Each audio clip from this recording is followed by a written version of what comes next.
I remembered. She is representing Christina Spurlock, who is running also to be the clerk of the Superior Court. So come on up, Della.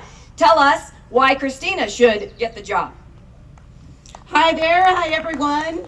Gosh, it is beautiful up here. You know, Christina was here about 6 months ago for, the Republican Roundup, and she went on and on about how great the people are that are in Colorado City. She was looking forward to coming back up here.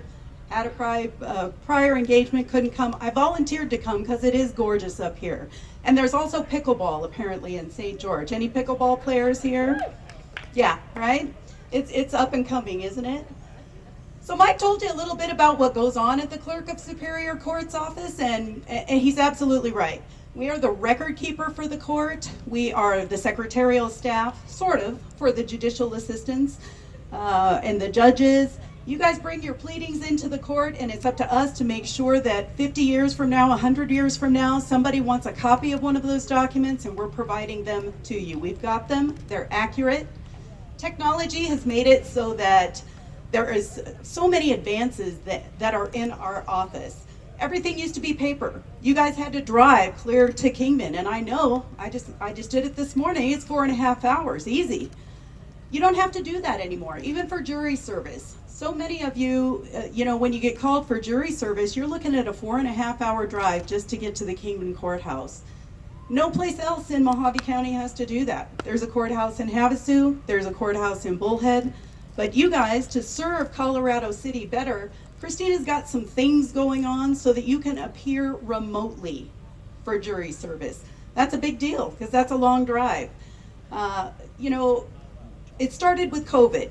The legislature told us, the Supreme Court told us, you've got to make it easier for people to come to court, easier for them to access justice, and easier for them to do their civic duty of jury duty. So Christina is enacting things, and with the cooperation of our judicial bench, you guys can appear remotely for jury service. There's not going to be any having to drive 4.5 hours, unless you want to. You certainly can. It's a road trip. I'm sure living up here, you guys do a lot of driving anyway. You're welcome to appear in person. We love to see you down there. Some of the great things that, other electronic advances that are going on with the courthouse, electronic disposition reporting, Arizona Point protective orders. You guys might know that now victims don't have to arrive at the courthouse to file an order of protection. You can do it from the comfort of your own home. Mohave County Superior Court is such a high-functioning court that at the state level, we are asked to pilot these kinds of programs so that the rest of the state can then follow suit and implement the policies and procedures that were put in place in Mohave County. That's a huge honor, huge honor. Another thing that the clerk's office does electronically now is warrants. Literally, a judge can say it is ordered that a bench warrant shall issue for the arrest of the defendant, and law enforcement knows about it about 15 minutes later. That's unprecedented. That's unheard of. The paper process has gone away so that we don't have to fill out a warrant, take it over to the sheriff's office, or they don't have to come and pick it up. Literally, they know about it in about 15 minutes. Disposition reporting. Hey, if my pop-up blows away, somebody grab it. Disposition reporting. One of the requirements of the clerk is that when somebody is convicted of a felony, within 10 days, we have to report that to DPS so that that person loses certain civil liberties. Mohave County does it in about 4 days. Unheard of, and we have a 97% success rate. That's better than the entire state of Arizona. That's your Mohave County Superior Court. Again, very high functioning. Mike's right, we had a clerk of Superior Court, Berlin Tennell, and she was in office for 22 years. Seems like a long time, but because she was in office for 22 years, she knew the ground up. Christina has been in office for 15 years. She's got the experience. She was around when there was paper files, and she has been intimately involved in the development of these electronic processes, knows them inside and out. She has the contacts at the state level. She has the contacts at the local level to implement the things that need to be implemented to do our job well.